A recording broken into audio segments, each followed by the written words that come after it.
I'm about to share with you a list of bad behaviors of addicts. And I'm doing this to help improve your understanding of what happens to people like me who were sexually abused when they were small children. And I can't say that this list applies to everybody because it's my list.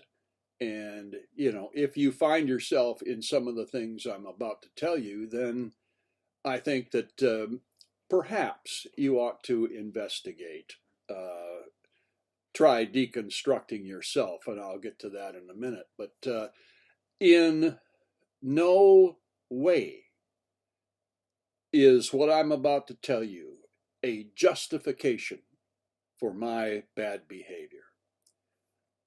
That is so important for you to understand because most people, I think, would look at a list like this and say, these are just excuses. You're trying to use the bad things that happen to you as an excuse for bad behavior. And that's as far from what I'm about to say as it could possibly get. The second thing I want to tell you up front is that this list isn't necessarily evil for everybody. Just because it was for me doesn't mean it's going to be for you. So I am fully aware of that as I present this to you. So I want to talk to you about behaviors you may have witnessed in friends or loved ones who are addicts. And, what they really are is trauma responses. Trauma response, is, again, not a justification. It's just reality. Certainly reality for me. So let's begin with a behavior that a lot of people have noticed in me, and that is I'm always alone. I isolate, and that was brought home to me in rehab. At the end of my time there, I got to face all of my cottage mates, and they filled out forms about their observations of me, and the common denominator in all of them is I isolate. I had my guitar with me at rehab, and I used to just get alone and play my guitar because it was healing to me. And but still, people who isolate, can be really bothersome to those around them because it's unexplainable. It's so out of the ordinary. I need time to be alone. I just do. It's the way I connect with the universe, if you will. But that isolation is an observed behavior by friends and loved ones, as I said, and it's not necessarily bad, but it does separate. It did separate me from everybody else, and the thing about it is isolating means that you're alone. And that leads to a loneliness that is indescribable. Me as a wordsmith, I can't even come up with the words to adequately describe what it feels like to be so alone. In rehab, or in AA, we have a phrase called terminal uniqueness, which is the hidden quest of every addict.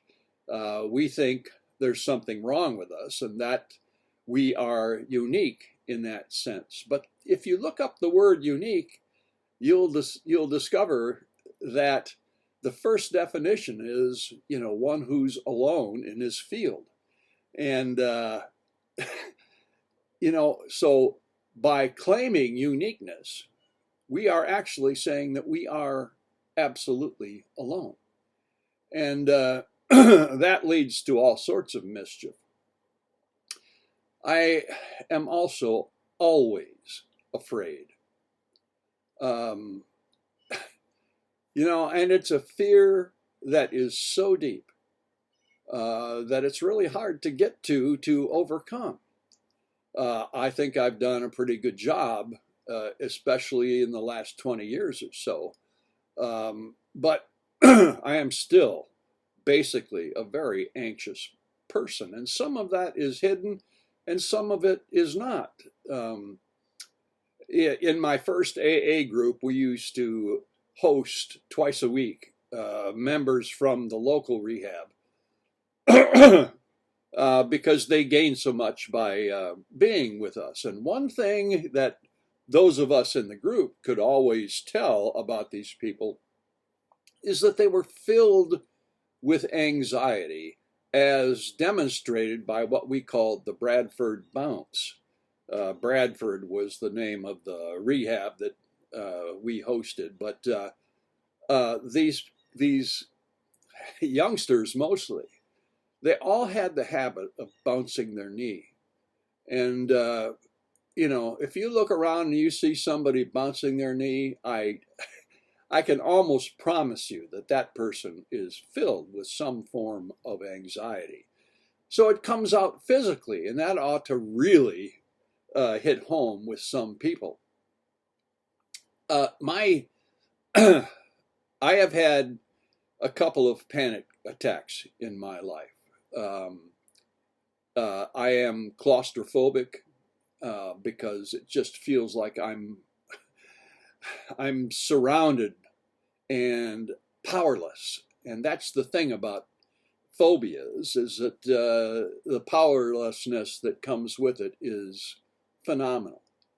So I got my panic attack with claustrophobia occurred in a tube for one of these medical exams. And just, MRIs especially, until they invented the open MRI, and then I could handle it. But the greatest of all my anxieties is acrophobia. And I can remember being in a forest lookout tower on vacation with my two brothers, and they didn't share the fear of heights that I did. And that was quite an experience. My brothers didn't understand, of course. They even threatened to throw me over the edge. So, it's difficult. But the panic attack that I had with acrophobia, and this is a story I want you to understand. As a television consultant, I traveled a lot and went on business trips many to New York City. And this one company had offices on one of the top floors of an all-glass building. And I didn't think anything of it. I've been in elevators, no problem. And so we got all the way up to their floor, and the elevator doors opened. And all I could see was, the glass. It was floor to ceiling glass. This was a round building. And so everywhere you looked, it was just glass looking out over, 70 or so stories. And it was terrifying because I could feel myself, and this is a literal feeling, I could feel myself being pulled over the edge. And so I exited the elevator and immediately froze, sank to the floor, absolutely terrified. I could not go in any of those offices because of the floor to ceiling glass. It was terrifying, and I just froze. And was not well until they got me back in the elevator and took me down to the ground floor. So this kind of anxiety can be highly disruptive to one's life. And, why am I so anxious? Because of what happened to me. And, my fears of basically everything in life. I told you that I can't trust anybody. And, that's a part of it. I'm also very quick to anger. And so, people who would be around me when I got angry just couldn't believe how angry I got. I was always defensive, and if you have ever encountered a defensive person, you have a great deal of difficulty talking to them because they are I was anticipating what people were going to say. I filled in the blank of their sentence before they did, and it was always pointed at me. And I couldn't let you know that there was something wrong with me, because then you would judge me, and I would be rejected and abandoned. And those two words are very, very powerful to someone who's afraid. The fear of abandonment isn't like you're being abandoned by a lover, but that could well be a part of it, I guess. It's a complete and utter vanquishment. Again, assigned to be completely alone, because shame dominated my existence. And there's a big difference between shame and guilt. Guilt says I'm responsible, or I caused what happened. That's guilt. But shame says I am the problem. And it's interesting, you will find shame wrapped around every form of addiction. And I mean every one of them. They're all bathed in shame. And when you live a shameful life, boy, that's hard to interact with other people because you're so afraid of it. I've always been highly competitive, but only competitive in those things that I knew I could win at. I would never go near something where there was a chance of failure, because failure meant vanquishment, and I would be utterly alone. I have gone through many, many cases of what's known contemporarily as limerence. And limerence is really, I think it's reduced to basically nothing when you follow people who think they're involved in limerence. But limerence is like the original addiction, because it's this desperate search for a hug. It's, in my case, when I was abused by my mother in that bathtub, I had gone to her for a hug because I felt bad. I was sick. I was constipated. And that hug was replaced with, a horrible episode of child sexual abuse. So it's natural to understand that kind of at the origin, at the roots of all of this is limerence. In fact, an obsession with love, an obsession with finding that person that's going to fit with me and not make me feel afraid. So, the original addiction, again, I say, and I believe, is that people just wanted a hug and got something in exchange for that. So that romantic obsession is, in many cases, the heartbeat of an addict. And it's very, very serious and not lighthearted like it's treated. my evidence of limerence is that I would always shoot for something that was outside my reach, specifically a woman. I wanted the most beautiful, um, the most, somebody who would make me feel good by being alongside them. And uh, that resulted in all forms of failure and disappointment and just added to this pile of things that influence my behavior. I have a terrible time with finances. I mean, a terrible time. Um, I can take care of myself, but that's about it. I've been bankrupt 3 times in my life because I can't manage money well. Uh, and that comes off to, again, family, friends, loved ones, as, just somehow being sloppy in the way we think about money. Excuse me. But finances, the inability to manage finances is a trauma response. I want everything to appear perfect. And perfectionism is, another hallmark of addicts in terms of behavior. So to me, it wasn't so much as being perfect as appearing perfect.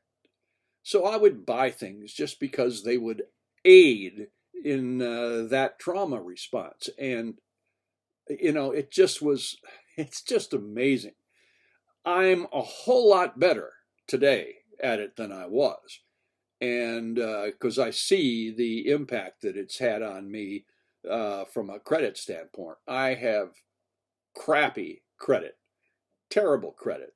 And it's because, I borrow from Peter to pay Paul. And it's just, it's a very, if you're frustrated as a loved one, imagine how frustrated, the guy is who's having problems with finances.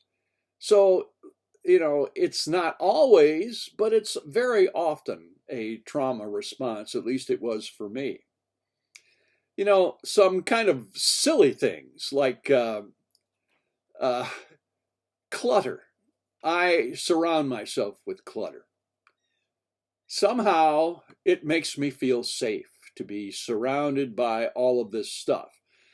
I'm terrible at filing things because that's too organized for me. I just, as long as it's on my desk, I know where it is. So I surround myself with clutter and end up looking through that clutter very often trying to find a certain document. And it's very, very frustrating. And it really ties into this whole financial problem that I have. So clutter can be, and was for me, a trauma response. Procrastination is a trauma response. Putting things off because I might fail if I actually did them. So there's kind of a safe feeling that accompanies procrastination that nobody around us sees, because all they see is the behavior, and they say, God, why don't you ever get anything done? Well, I do get things done, and it's been hard, but I will tell you more about that in a minute. I am one of the things I have procrastinated about is my teeth. My teeth have rotted from the way I have treated them. In my 20s, in my late 20s, early 30s, I smoked a lot of marijuana. And, with marijuana comes the munchies. And so before bed, I would eat gobs of M&Ms and not brush my teeth, just fall asleep, pass out, if you will. And, in my late 20s, I had a fantastic dentist who was able to save a lot of my teeth, But all of that is gone. And, you know, people think, well, don't you care about your teeth? Of course I care about my teeth. But not taking care of my teeth is a trauma response. You know, again, I am so afraid to be diagnosed as something that I don't approve of that it's very hard for me to go to the dentist. Now, when I'm at the dentist, you know, I'm able to put myself in sort of a trance and get through it, but it is a horrible, horrible experience to me. I am resistant to authority, especially authority granted to people by what I call the management culture. Um, and, you know, authority granted by institutions uh, didn't get, those people didn't get there by chance. It's a part of the process that we have determined is necessary in order to create credentials. So I am resistant to authority, and especially that kind of authority who insists that you, or in my case, myself, fit inside a box. Again, that's claustrophobic to me. And another trauma response that I have had is I am absolutely terrible at promoting myself. I am not a self promoter. And, you know, doing a YouTube channel, you have to be a self promoter. So it's very difficult for me. I don't necessarily follow things that I intuitively know I should be doing because I am so disgusted with promoting myself. Now, that has a lot to do with self image, but it also has a lot to do with sales. And I'm just not very good at sales. At least that's the way I feel because I could fail, you know. In fact, the fact is that, you know, let's say out of 10 sales calls that you would make, all except one would result in rejection. And rejection is just something I can't go near. So I have great difficulty promoting myself. Now, let me say that trauma responses aren't necessarily evil. You know, I said that at the very beginning. So there's a lot of good things that I can point to that are, in fact, trauma responses. I am highly creative, very smart. You know, I advanced in my career in television largely due to all of these obsessions I've told you about. You know, and an ability, you know, people who are addicts always are looking to the future. You know, tomorrow it will be better. You know, the problem is you get to tomorrow and the sign is still there saying tomorrow will be better. But that fear of tomorrow gave me the skills to look ahead. You know, I always needed to know when to duck so that, you know, if something was coming my way, I could duck. And, you know, that creates kind of a futuristic mindset, you know. So I was very good as an assignment editor for television stations because I could see what was coming. And I don't want to be spooky with that, but I did have a gift for that. And it's one of the reasons I advanced in my career. So, you know, that's a case of where a trauma response turns out to be, you know, a success for a person. I also have a world class curiosity and ability to focus artistically. These are, in my judgment, trauma responses because, you know, the curiosity comes from needing to know everything, you know, perhaps sometimes so I could bullshit my way through a conversation, But other times, it's just, if you have all of this knowledge and information, it's a way to protect yourself. But a curiosity leads to immense creativity. And so those abilities are trauma responses, but they're not, evil. They affect people around me who look at me and say, well, this guy's weird. But, he's talented. So, another thing is that comes with trauma responses is a profound ability to observe, eyes that can see. And, I have an ability to do that. That's why I'm empathic, because I can feel things in other people.